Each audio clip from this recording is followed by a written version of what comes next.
What's up, family? Welcome to Mini Bytes session 26, and today's theme is filling the hole. My name is Erin McCluskey, and I'm a life coach. And if you have any questions about my program or my approach or this session, please email me at ejmcclos@yahoo.com.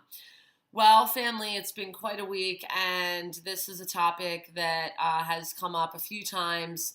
So I decided it'd be good to share some of my insight and some of what's been coming up today. Subcategories: we want to feel good, healthy and unhealthy ways to fill that hole, and it will never stay filled. We all have holes. We're born with them. Allow that to mean whatever is coming up for you at this time, whatever your first thought is with the hole. That's probably how it's showing up in your life. We want to feel good. We want to feel good, and we deserve to feel good. We deserve to feel like we're thriving here on this planet. We don't, it doesn't have to be a struggle. We don't need to suffer. Those are choices that we make. They are emotional choices that we make. That being said, there's a myth and there's a sort of notion out there that when we feel good, we don't have any holes. And the fact is, holes get temporarily filled.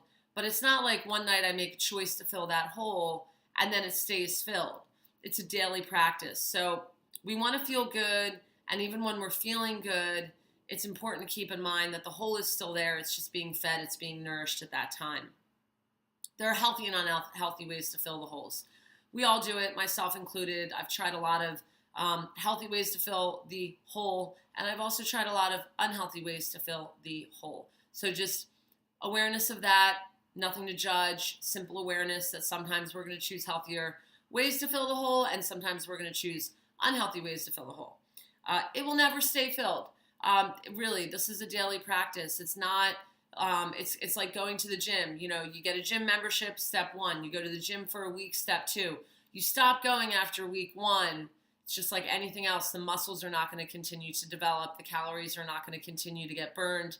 And the euphoria and the state of elation that comes from the physical activity is not going to continue to stay in your system if you're not working out. The same thing applies with this hole, so to speak. If we're not nourishing the hole on a daily basis, then we're going to feel that hole. We're going to feel the presence of it in more powerful ways. And I would also share, based on my own personal experience, that when we make a choice to fill the hole with something healthy, it is actually more sustainable than if we make a choice to fill something unhealthy. We live in a society of instant gratification. I myself chased a number for about 15 years in the sales profession, where I was trained to, really value, sales that day, the number that I achieved that day, and it had me in a short-term space for a really long time, which is all good and fine if you're equipped with the tools and techniques to more sustainably fill the hole, but I actually wasn't. I was not equipped with certain tools and techniques to sustainably fill the hole. And so I did begin to seek unhealthy ways to fill that hole that were instantly gratifying, which is what I was trained to be recognized for, but they also weren't sustainable. So it kind of put me on this, as some researchers call it, a hedonic treadmill, where I was seeking more, seeking more, seeking more. So I, again, will reiterate, and this is not to imply judgment, because some less healthy ways of filling the hole are also just parts of reality. It's why we're here. It's why we do the things we do. Some of the ways we fill the hole simply just won't last as long as other ways. And so what are some of the healthy ways I choose to fill the holes within, which I identify the hole within to kind of be in this area for me? Prayer, daily prayer. I do have a spiritual practice that involves not only prayer, but I'm a part of different communities that support prayer and support certain traditions around prayer. What else do I do to sustainably fill the hole? I try to eat healthy. I look at food as nourishment, not as something, a box to check. I try to share meals when I can. How else do I sustainably fill the hole? Being in service. Being in service to somebody else gets me out of my own head. And when I'm in my own head, I tend to think about that, the presence of that whole more, right? So how am I in service? It's I did a mini bite session on this. Sometimes it's making a phone call. Sometimes it's picking up the phone. There are many, many ways to be in service.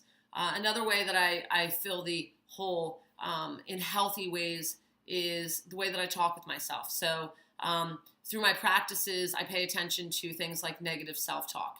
And although I can't always see it, because in some ways my brain has been so trained to experience self-judging thoughts that I can't always catch it. But when I do, I have a process for stepping out of that negative thought pattern, which is part of the work I do as a coach.